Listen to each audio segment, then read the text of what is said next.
36.000 macedonios, 200.000 persas, un campo de batalla estrecho, luego una carga de caballería que reescribió la historia en sangre y bronce. Noviembre del 333 a.C., el gran rey Darío personalmente toma el campo para aplastar la invasión de Alejandro. Trae un ejército que supera en número a los macedonios 5-1. Los posiciona en una llanura costera tan estrecha que los griegos no pueden ser flanqueados ni rodeados. Trampa perfecta, excepto que Alejandro no intenta escapar. Carga personalmente, lidera su caballería de compañeros en formación de cuña directamente hacia el centro persa, directamente hacia el propio Darío.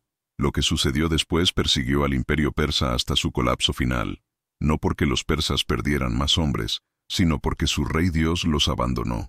Presiona suscribirse para descubrir cómo el terreno, el liderazgo y la pura audacia terminaron con un imperio que había dominado 3 continentes durante 2 siglos. Para el 333 a.C., el imperio persa había dominado el mundo conocido durante 2 siglos, desde el río Indo hasta el Mediterráneo, desde las montañas del Cáucaso hasta los desiertos de Egipto. La palabra del gran rey era ley. 3 continentes se inclinaban. Docenas de naciones pagaban tributo. La riqueza del imperio estaba más allá de todo cálculo. El oro fluía de las provincias conquistadas como agua. Los ejércitos se contaban por cientos de miles. Esto no era solo dominio militar. Este era el orden natural del mundo hecho manifiesto. Considera lo que Persia había logrado. Habían aplastado el imperio babilónico, absorbido los antiguos reinos de Egipto, derrotado a los lidios, cuya riqueza era legendaria. Los escitas, esos temibles guerreros nómadas de las estepas, rendían homenaje. Incluso las ciudades-estado griegas, con todo su orgullo y filosofía, habían aprendido a temer la ira persa. Las guerras persas del siglo anterior le habían enseñado a Grecia una lección brutal. Sí, estaba Termópilas y su heroica leyenda. Sí, estaba Maratón, donde los atenienses afirmaron una victoria improbable. Pero por cada éxito griego, había una docena de triunfos persas, ciudades enteras quemadas, poblaciones esclavizadas. La propia Acrópolis ateniense había sido saqueada e incendiada. El mensaje era claro: resiste y sufre, o sométete y prospera. La máquina militar persa estaba construida sobre diversidad y números. Los inmortales, 10.000 guerreros de élite cuyas filas eran reemplazadas inmediatamente cuando caían miembros, formaban la columna vertebral de la infantería imperial. Caballería persa y meda, maestros del arco compuesto capaces de un devastador tiro con arco montado que había roto ejércitos desde China hasta Grecia. Las naciones sometidas proporcionaban tropas especializadas, jinetes bactrianos, marines egipcios y, más peligrosamente, mercenarios griegos, hoplitas profesionales que traían disciplina de falange al servicio persa. Pero el arma más grande del imperio era psicológica. El gran rey no era solo un gobernante, era semidivino. Su persona era sagrada. Su sala del trono en Persépolis exhibía tributo de naciones a través de 3 continentes. Los embajadores se postraban ante él. Estar en su presencia era un privilegio. Desafiarlo era locura. Esta mística había mantenido al imperio estable durante generaciones. Miedo y asombro combinados en aceptación. A este mundo de certeza persa entró Alejandro III de Macedonia, 22 años de edad, rey durante apenas 3 años. Cruzó el Helesponto en el 334 a.C., con aproximadamente 40.000 hombres y un tesoro que no podía sostener una campaña larga. Era audacia al borde del suicidio. El imperio persa podía desplegar ejércitos 10 veces ese tamaño. Su riqueza podía contratar a todos los mercenarios del Mediterráneo. Su territorio era tan vasto que conquistarlo parecía imposible incluso en teoría. Pero Alejandro tenía ventajas que los persas no entendían. Su ejército no era una colección de pueblos sometidos que luchaban porque tenían que hacerlo. Era una máquina asesina profesional forjada por su padre Filipo II. La falange macedonia blandía zarizas, picas de 18 pies que creaban un cerco de muerte que ninguna infantería tradicional podía penetrar. La caballería de compañeros, guerreros aristocráticos entrenados desde la infancia, formaban la mejor caballería de choque del mundo. Y el propio Alejandro, entrenado por Aristóteles, curtido en las campañas de su padre, combinaba genio táctico con una valentía personal que inspiraba lealtad fanática. Su primera victoria en el río Gránico en el 334 a.C. había sido impresionante, pero no decisiva. Había derrotado a un ejército satrapal persa, liberado las ciudades griegas de Asia Menor y asegurado su punto de apoyo. Pero el gran rey Darío III no había estado presente. Eso fue solo una escaramuza fronteriza, una derrota provincial que debía ser vengada. Ahora, en noviembre del 333 a.C., todo cambió. Darío mismo tomó el campo. El rey Dios personalmente comandaba un ejército que historiadores antiguos estimaron variablemente entre 100.000 y 600.000 guerreros. El análisis moderno sugiere alrededor de 200.000 combatientes, todavía masivos según los estándares antiguos. Trajo su caballería de palacio, sus inmortales, falanges mercenarias griegas que contaban con 30.000 hoplitas profesionales y contingentes sometidos de todo el imperio. Más significativamente, trajo a su familia. Su madre, esposa e hijas acompañaban el tren de equipaje. Esta no era solo una campaña militar, era teatro. Darío presenciaría personalmente cómo este muchacho macedonio era aplastado. Su familia vería reafirmada la supremacía persa. El mensaje a los rebeldes potenciales en todo el imperio sería inconfundible. Incluso Alejandro, este supuestamente brillante joven conquistador, no era nada ante el poderío persa. Los ejércitos convergieron en Isos, una llanura costera en el sur de Anatolia. La geografía lo era todo. La llanura tenía apenas 2,5 millas de ancho, comprimida entre el mar Mediterráneo y las empinadas montañas de la cordillera Amanus. El río Pinaro, un pequeño arroyo apenas digno del nombre, cortaba la llanura perpendicular a la costa. Para Alejandro, el terreno era tanto trampa como oportunidad.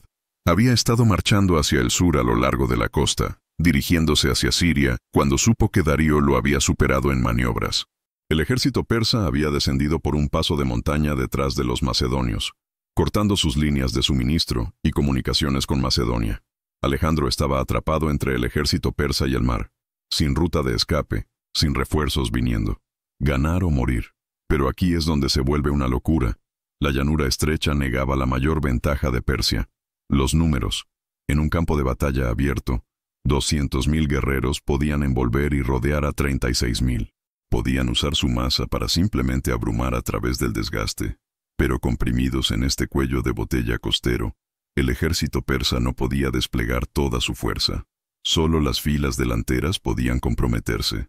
El resto eran solo espectadores empacados tan apretadamente que maniobrar era imposible. Alejandro vio lo que Darío no vio.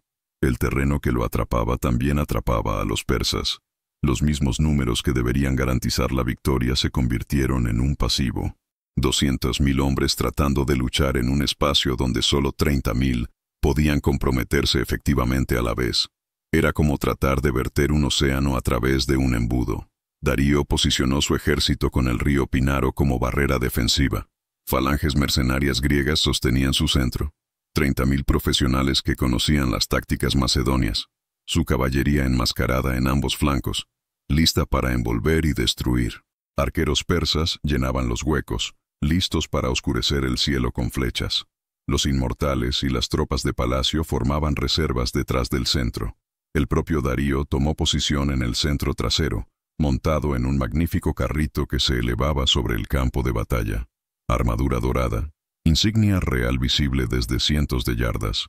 El gran rey presenciaría su victoria personalmente. El despliegue macedonio fue brillantez nacida de la necesidad.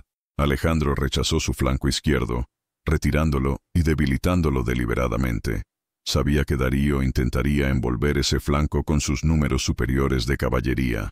Al rechazar el flanco, ganó tiempo. Mientras tanto, fortaleció su flanco derecho con la caballería de compañeros, posicionándose a sí mismo a su cabeza. La falange sostenía el centro, erizada de picas Sarisa. Detrás de la izquierda, la caballería tesalia se preparaba para resistir contra el inevitable ataque persa. Era una formación oblicua diseñada para golpear con la derecha mientras la izquierda resistía desesperadamente. Todo dependía de la velocidad y la violencia. Los compañeros tenían que romper antes de que la izquierda colapsara. Alejandro tenía que alcanzar a Darío antes de que la ventaja numérica se hiciera sentir. Era apuesta táctica en sus mayores apuestas. Cuando el amanecer se rompió sobre esa mañana de noviembre, Ambos ejércitos se enfrentaron a través del río Pinaro. Los persas vieron ante ellos una fuerza griega superada en números 5-1, atrapada contra el mar sin escape. Certeza matemática de victoria. Los macedonios vieron ante ellos un imperio que había gobernado desde India hasta Egipto durante más de 200 años, liderado por un rey dios, respaldado por riqueza más allá de toda medida, probabilidades imposibles. Lo que ningún ejército comprendió completamente fue que las próximas horas determinarían no solo esta batalla, sino el destino de todo el mundo conocido, porque cuando los imperios caen repentinamente.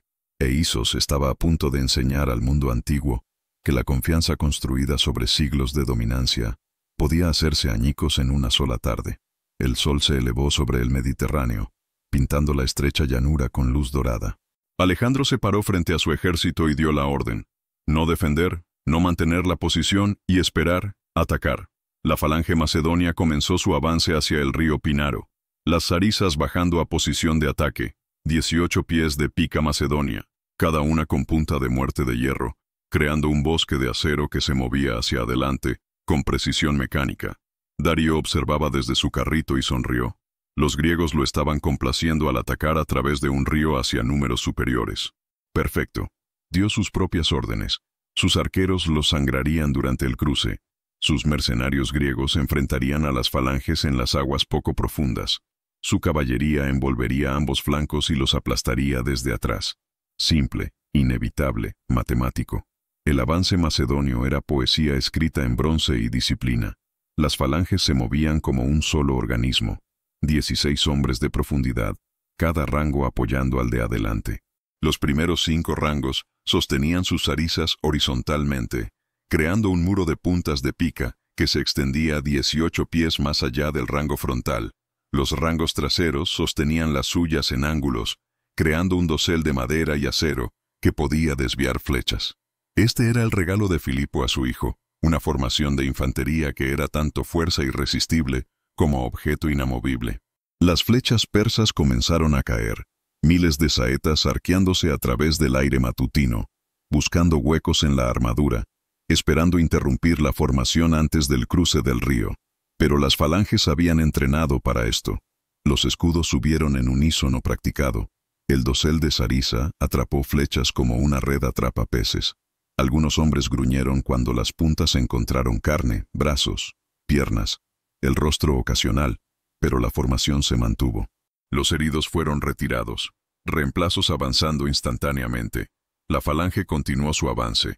El río Pinaro tenía apenas 3 pies de profundidad, pero sus orillas eran fangosas y quebradas.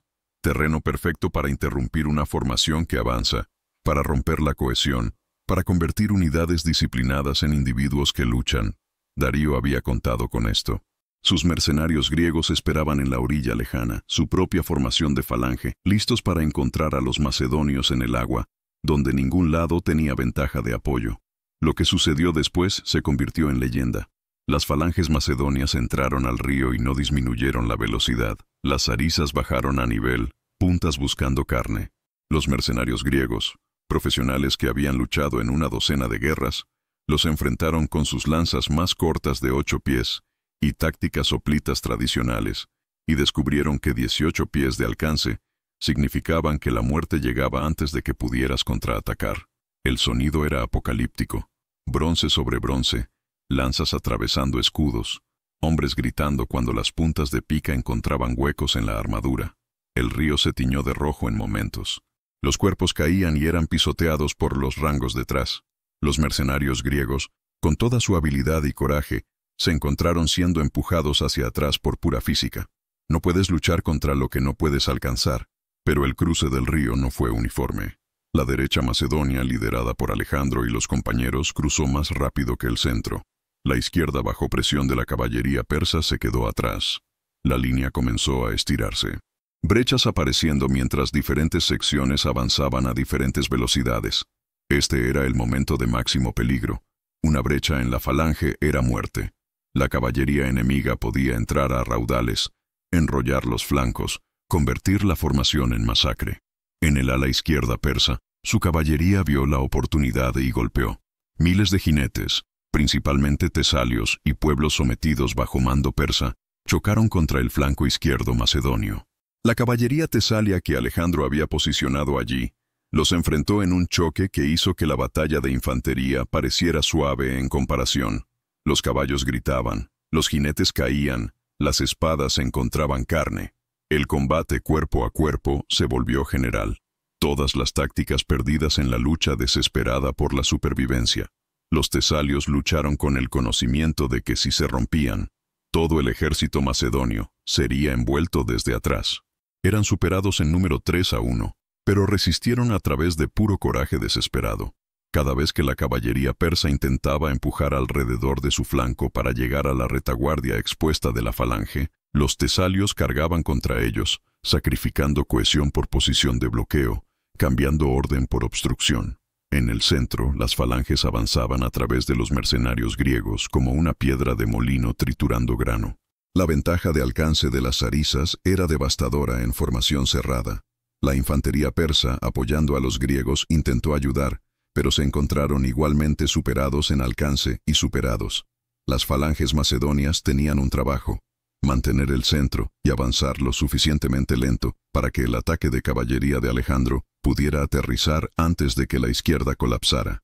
En el ala derecha macedonia, Alejandro vio su momento. La línea persa no era uniforme. Diferentes unidades avanzando a diferentes velocidades. Brechas apareciendo mientras el ejército masivo intentaba coordinarse a través del frente estrecho. Y allí, donde el centro izquierdo persa se encontraba con su ala de caballería, se abrió una costura, no una ruptura, no una ruta, solo una brecha momentánea en la cohesión, mientras las unidades perdían contacto entre sí, en el caos del cruce del río y el combate. Alejandro dio la orden.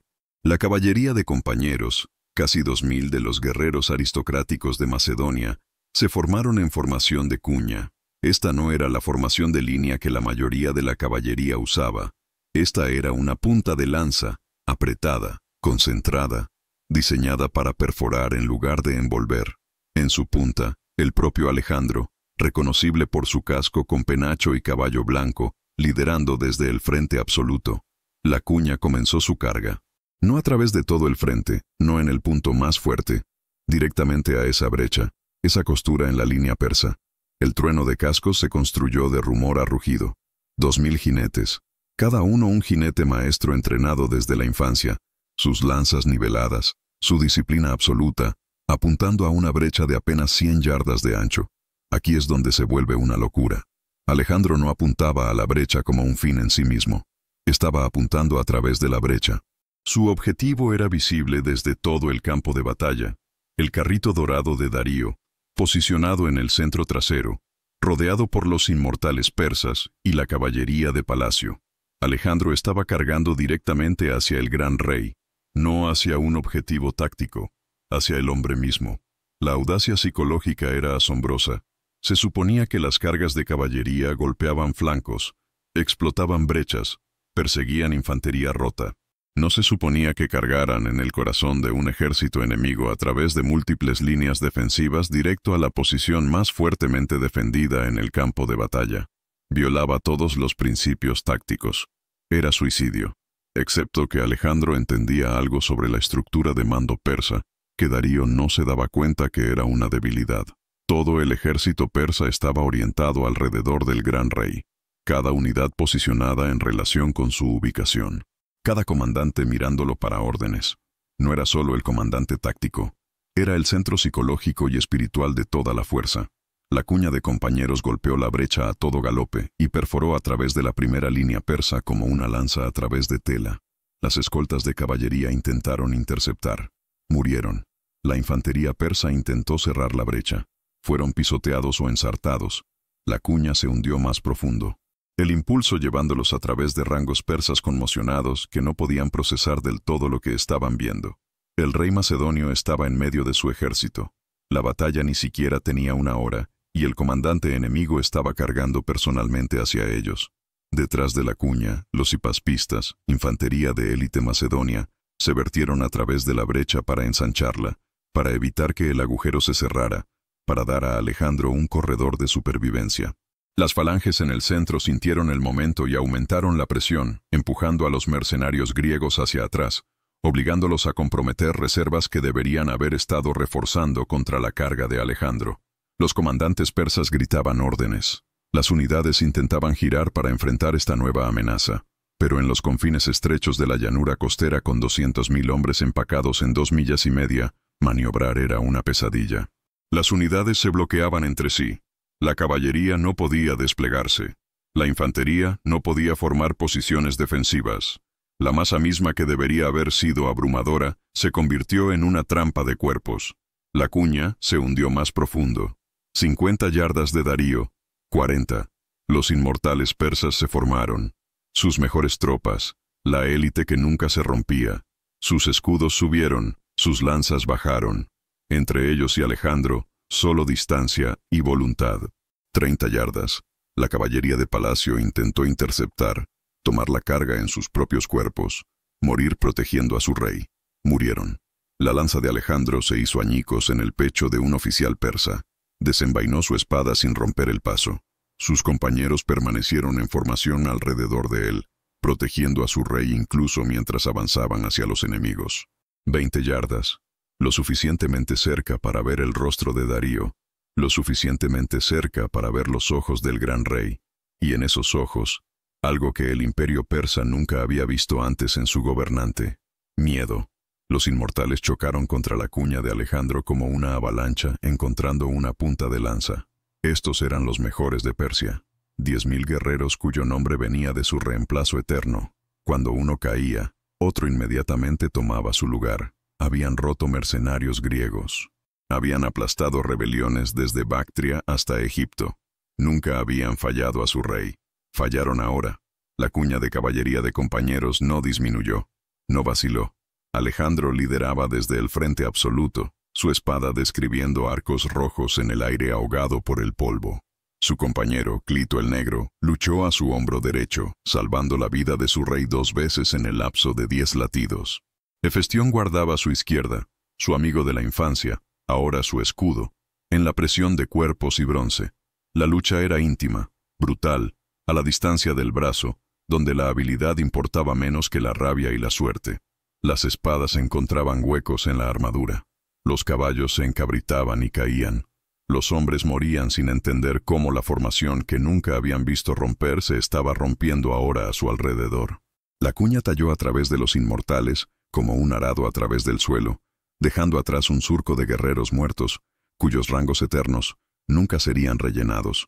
Una lanza persa desde el costado encontró el muslo de Alejandro. La sangre roció caliente por su pierna. El dolor era blanco caliente, inmediato, exigente. Lo ignoró. Sacó el eje sin mirar. Sintió su pierna entumecerse. Pateó el caballo hacia adelante de todos modos. No había parada. No había pausa para las heridas. Solo impulso hacia adelante porque hacia atrás significaba que la cuña colapsaba y todos morían. 15 yardas de Darío. Lo suficientemente cerca para ver el incrustado dorado en el carrito del gran rey.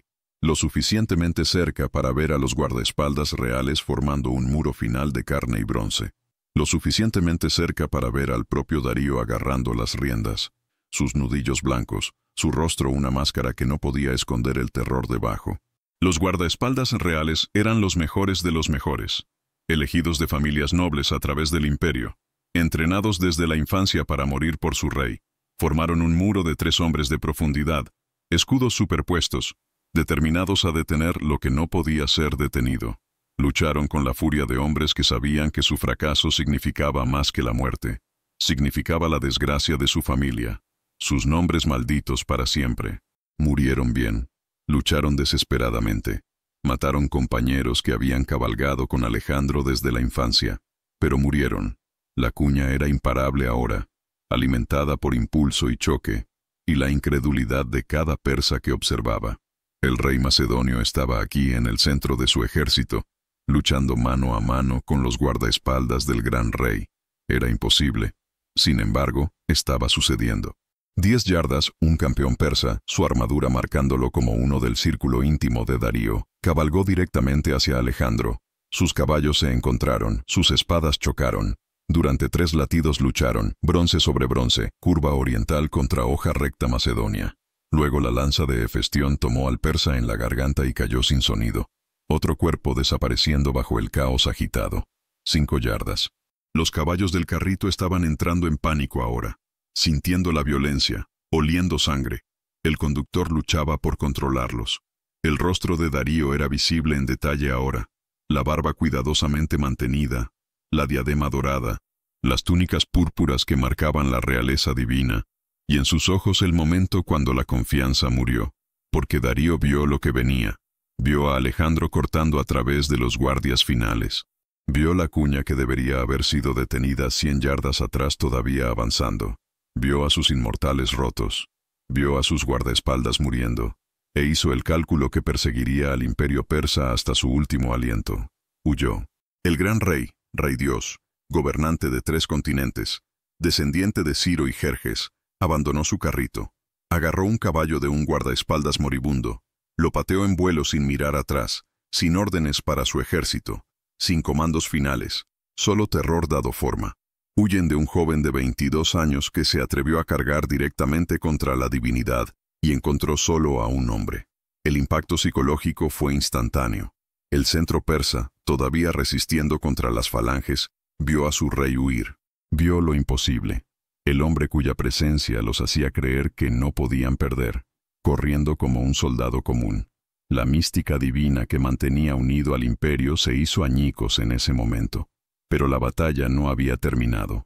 Las batallas no se detienen solo porque los reyes huyen. Los mercenarios griegos al servicio persa, profesionales que luchaban por oro, no por lealtad, sabían que no tenían misericordia viniendo. Habían luchado contra su propia gente, traicionado a Grecia por moneda persa. Si eran capturados, serían ejecutados como traidores. Así que lucharon con la furia de los ya muertos, determinados a vender sus vidas caro. Las falanges macedonias se hundieron en ellos con brutalidad mecánica, las zarisas atravesando escudos. Los rangos frontales de griegos cayeron, fueron pisoteados, fueron reemplazados por los rangos detrás. Mantuvieron su formación incluso cuando el ejército a su alrededor se desintegraba. Mantuvieron incluso cuando las unidades persas comenzaron a retroceder. Estos eran hoplitas que habían entrenado en la misma tradición que sus enemigos macedonios, que entendían que romper la formación significaba muerte. Alejandro vio a los mercenarios griegos todavía resistiendo, e hizo una elección que reveló tanto genio táctico como cálculo frío. No persiguió a Darío. El rey persa ya se había ido, desapareciendo en los pasos de montaña con una escolta de caballería. Perseguirlo significaba dejar el campo de batalla, potencialmente cabalgar hacia una emboscada, definitivamente abandonar a su ejército mientras la lucha aún rugía. En cambio, giró a los compañeros. Se volvió del gran rey que huía hacia los mercenarios griegos que todavía sostenían el centro. Los cargó por detrás mientras la falange presionaba desde el frente. Los atrapó entre martillo y yunque. Los griegos vieron la muerte viniendo de ambos lados, e hicieron lo único que los guerreros en su posición podían hacer. Formaron cuadrado, escudos hacia afuera en todas las direcciones, determinados a morir enfrentando a sus enemigos. Sin rendición ofrecida, sin cuartel pedido, solo profesionales aceptando las matemáticas de su situación con valor sombrío. Los compañeros golpearon la retaguardia de la formación griega como un trueno. Al mismo momento, las falanges presionaron más fuerte desde el frente. El cuadrado se comprimió, escudos astillándose bajo presión imposible desde todos los lados.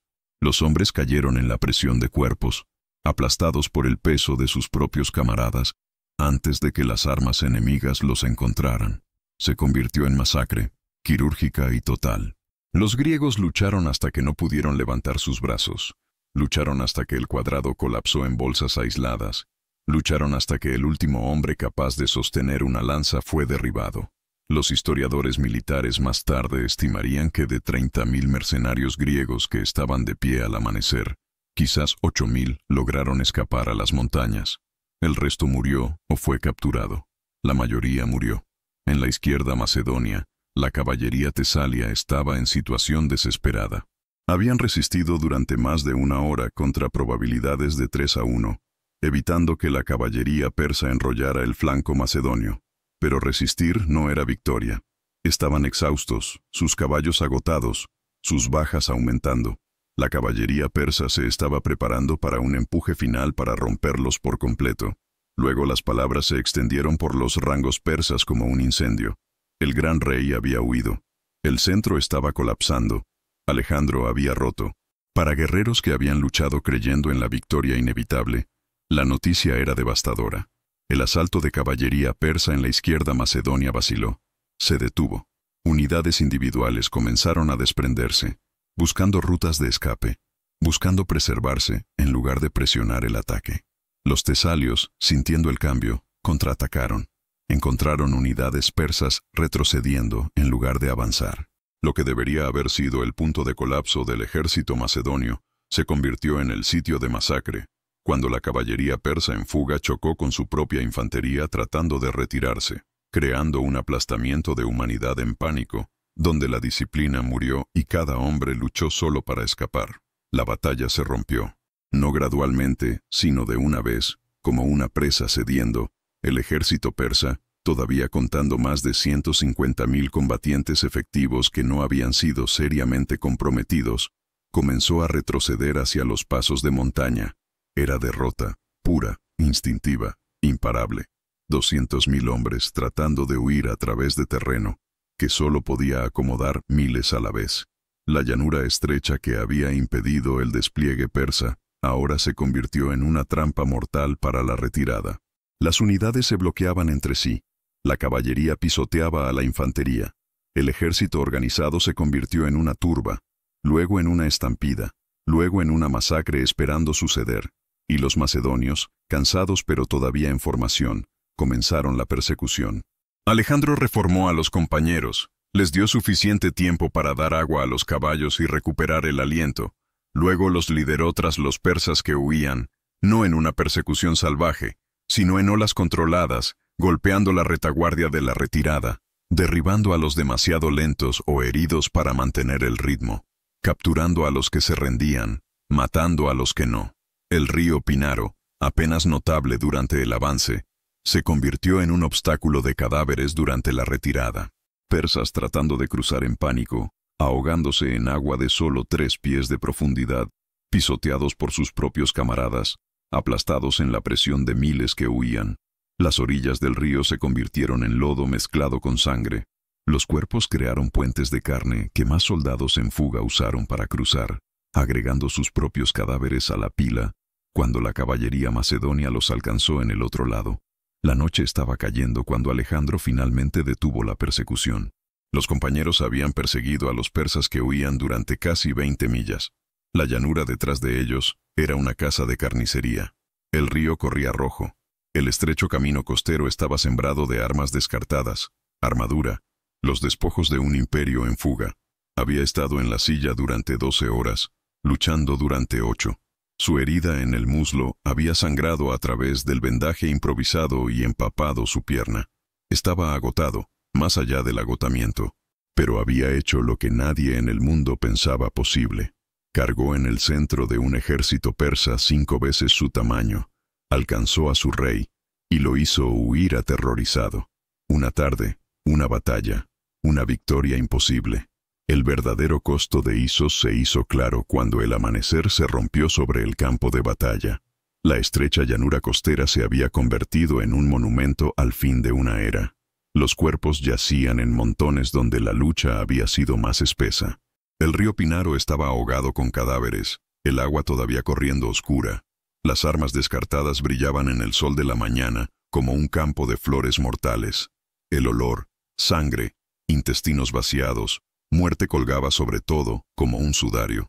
Las bajas macedonias fueron relativamente ligeras, alrededor de 5.000 muertos, principalmente de la batalla de caballería del ala izquierda donde los tesalios habían resistido contra probabilidades imposibles. Otros 8.000 heridos con grados variables de severidad. Para un ejército que había enfrentado a 200.000 enemigos, estos números eran milagrosos. El dominio de la falange, las restricciones del terreno y el ataque quirúrgico de Alejandro habían mantenido las pérdidas manejables. Las bajas persas desafiaban la creencia. Los historiadores antiguos estimaron entre 100.000 y 150.000 muertos. El análisis moderno sugiere que la cifra más baja es más precisa, pero aún asombrosa. La mayoría no murió en combate. Murieron en la derrota, pisoteados por sus propios camaradas, ahogados en el cruce del río, derribados por la caballería perseguidora, asesinados por locales mientras huían a través de territorio hostil. La persecución había continuado durante días mientras las unidades macedonias cazaban rezagados, pero los números contaban solo parte de la historia. Lo que Alejandro capturó ese día importaba más que lo que mató. El campamento de Darío fue una revelación de riqueza persa que sorprendió incluso a los veteranos de Alejandro. El gran rey viajaba con lujos que hacían que los nobles macedonios parecieran campesinos. Platos de oro para cenar, muebles de plata, tapices que valían más que ciudades griegas enteras. La tienda real misma era una estructura de seda y cedro que podía albergar asientos. El tesoro personal de Darío, los fondos de campaña destinados a sostener el ejército, contenía suficiente oro y plata para pagar a toda la fuerza de Alejandro durante años. Pero el verdadero premio era humano. La madre de Darío, Sisigambis, su esposa Estatira, sus 2 hijas, su hijo. La familia real persa había sido dejada atrás en el campamento cuando Darío huyó, abandonada en su pánico. Fueron capturados intactos por soldados macedonios que inicialmente no entendieron lo que habían encontrado.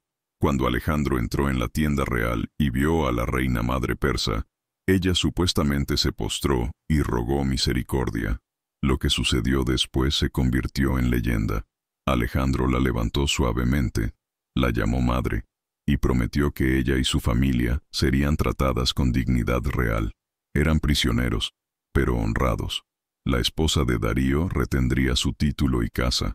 Sus hijos serían educados como realeza. Su madre recibiría el respeto debido a su posición. Esto no era solo caballerosidad, era genio político. Al tratar bien a la familia real persa, Alejandro envió un mensaje a través del imperio. No era un bárbaro destruyendo civilización, era un sucesor legítimo al poder persa, digno de gobernar el imperio que estaba conquistando. El contraste con Darío, quien había abandonado a su familia para salvarse, era marcado e intencional. El impacto psicológico en Darío fue devastador. Los historiadores antiguos registran que cuando el gran rey supo que su familia había sido capturada pero tratada honorablemente, lloró, no de gratitud, sino de vergüenza. Los había abandonado. Alejandro los había protegido. El mensaje para cada noble persa era inconfundible. Su rey había huido mientras el rey enemigo mostraba misericordia. ¿Qué hombre merecía lealtad? El propio Darío había huido a Babilonia, habiendo abandonado su carrito, su armadura, incluso su manto real en su pánico por escapar. Llegó a la antigua capital, desaliñado, derrotado, perseguido. Inmediatamente comenzó a intentar reconstruir su ejército, llamando reservas de las provincias orientales, contratando más mercenarios griegos, planeando venganza. Pero algo fundamental se había roto. Los comandantes persas que habían sobrevivido a Isos reportaron ver a su rey Dios huir, ver al imperio invencible probado mortal, la mística que mantenía unido al vasto y diverso imperio, la creencia de que la victoria persa era inevitable, que el gran rey estaba divinamente protegido, había muerto en esa estrecha llanura. Lo que quedaba era solo un hombre muy asustado, tratando de mantener unido un imperio que había perdido la fe en él. Las consecuencias estratégicas se propagaron a través del mundo antiguo. La costa levantina ahora estaba abierta para Alejandro. Sin el ejército de campo para defenderlas, las ciudades fenicias que servían como bases navales persas enfrentaron elecciones imposibles. Algunas abrieron sus puertas inmediatamente, otras se prepararon para el asedio, pero con poca esperanza. La flota persa, que había estado dominando el Egeo, de repente encontró sus puertos de origen cayendo bajo control enemigo. Egipto, que había estado inquieto bajo el dominio persa durante generaciones, vio oportunidad. Cuando Alejandro eventualmente marchó hacia el sur, los egipcios lo recibieron como un libertador, no un conquistador. El sátrapa persa allí ni siquiera luchó, sabiendo que la resistencia era inútil cuando el imperio mismo se estaba fragmentando. En Grecia, las noticias de Isos lo cambiaron todo.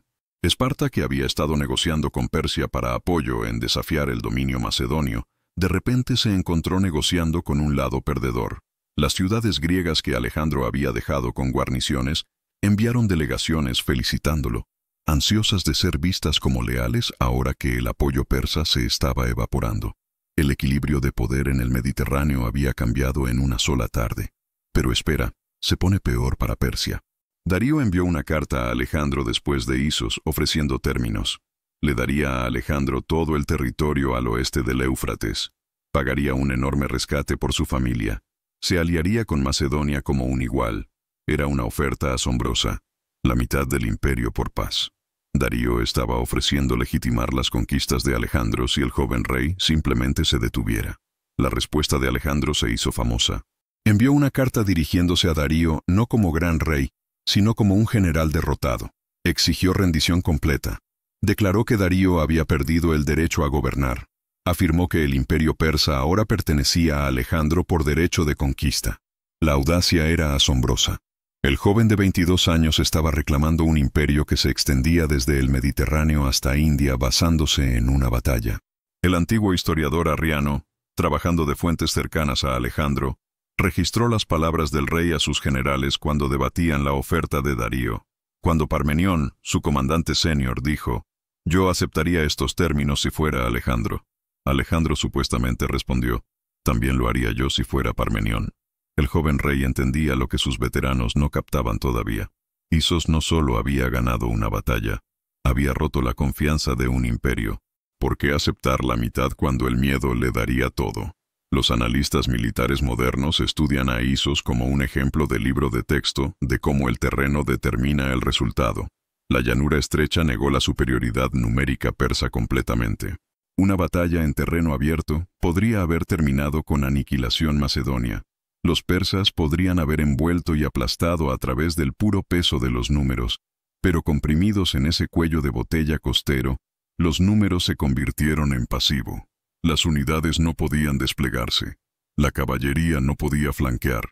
La masa que debería haber sido abrumadora se convirtió en una turba atrapada e inmanejable. Estudian la carga de Alejandro como audacia al borde de la locura que tuvo éxito a través de guerra psicológica. Al apuntar a Darío personalmente, Alejandro convirtió la batalla en una prueba de voluntades entre reyes en lugar de un cálculo matemático de poder de combate. Y Darío, con toda su riqueza y números, falló esa prueba. Su huida no solo perdió una batalla, perdió la confianza del imperio. Las fuentes antiguas, particularmente las hostiles a Persia, hicieron mucho de la cobardía de Darío, pero el análisis moderno es más matizado. Darío hizo un cálculo racional, vio a Alejandro rompiéndose, vio su centro colapsando, vio la batalla girando. Si se quedaba y era asesinado o capturado, el imperio no tenía sucesor legítimo listo. Mejor huir, reconstruir, luchar otro día. Era lógico. Pero los imperios no corren sobre lógica, corren sobre mística. Y la mística de la invencibilidad persa, construida durante 2 siglos de conquista y dominancia, murió cuando Darío huyó. Cada sátrapa, cada rey sometido, cada noble provincial aprendió esa tarde que el gran rey podía ser vencido, podía ser asustado, podía correr. El imperio nunca se recuperó de ese conocimiento. La evidencia arqueológica apoya los relatos antiguos. Fosas comunes cerca del sitio del río Pinaro, descubiertas en excavaciones modernas, contienen miles de restos del período. Los depósitos de armas coinciden con descripciones de equipo persa y macedonio. La estrecha geografía costera permanece sin cambios, confirmando las descripciones antiguas. La batalla sucedió en gran medida como fue registrada. Una tarde de violencia que cambió el mundo. Darío enfrentaría a Alejandro 2 veces más, en Gaugamela y en su huida final, pero nunca recuperó la confianza que perdió en Isos. En Gaugamela, con un ejército mucho más grande en terreno que eligió, Darío todavía huyó cuando Alejandro cargó hacia él. El patrón establecido en Isos se repitió hasta que los propios nobles de Darío, cansados de seguir a un rey que corría, lo asesinaron y buscaron términos con Alejandro. El imperio persa, que había gobernado desde India hasta Egipto durante más de 200 años, efectivamente terminó en Isos. Le tomaría a Alejandro otros 7 años conquistarlo completamente, marchar a India y volver. Pero el imperio, como entidad política cohesiva, murió esa tarde de noviembre cuando su rey huyó y su ejército aprendió a temer. Aquí está lo que tu profesor de historia nunca te contó. Los imperios no caen porque son conquistados. caen porque pierden la fe en sí mismos. Persia tenía los números, la riqueza, la posición táctica para desgastar a Alejandro a través del desgaste. Pero Isos les enseñó que podían perder. Y una vez que un imperio cree que puede caer, lo hará. ¿Crees que conoces el coraje? Alejandro lideró a 36.000 hombres contra 200.000 y personalmente cargó al rey enemigo a través del corazón de su ejército. Eso no es táctica. Eso es audacia convertida en arma. Eso es entender que a veces romper la voluntad del enemigo importa más que romper sus formaciones. Las fuerzas especiales modernas estudian la campaña de Alejandro no por las tácticas específicas, las cuñas de caballería y las falanges de Sarisa son obsoletas, sino por el principio. Fuerzas pequeñas y de élite logrando efectos estratégicos a través de velocidad, sorpresa y apuntar a los tomadores de decisiones enemigos. Liderazgo desde el frente creando ventajas de moral que multiplican el poder de combate más allá del cálculo matemático. La llanura estrecha donde las matemáticas chocaron con la audacia permanece. El moderno Iskenderun en Turquía se encuentra cerca del antiguo campo de batalla. Las montañas y el mar todavía comprimen la franja costera en un cuello de botella. Los turistas caminan por el terreno donde los imperios lucharon, donde un rey de 22 años cargó a un rey dios y lo hizo parpadear, donde 36.000 le enseñaron a 200.000 que los números no significan nada contra la voluntad. En ese polvo y sangre y bronce, el mundo antiguo aprendió que la confianza es frágil, que los imperios construidos sobre la mística de la invencibilidad mueren en el momento en que esa mística se quiebra, que a veces lo imposible se vuelve inevitable cuando alguien se niega a aceptar las matemáticas de la derrota. Darío trajo un imperio a Isos. Se fue solo y el imperio nunca se recuperó.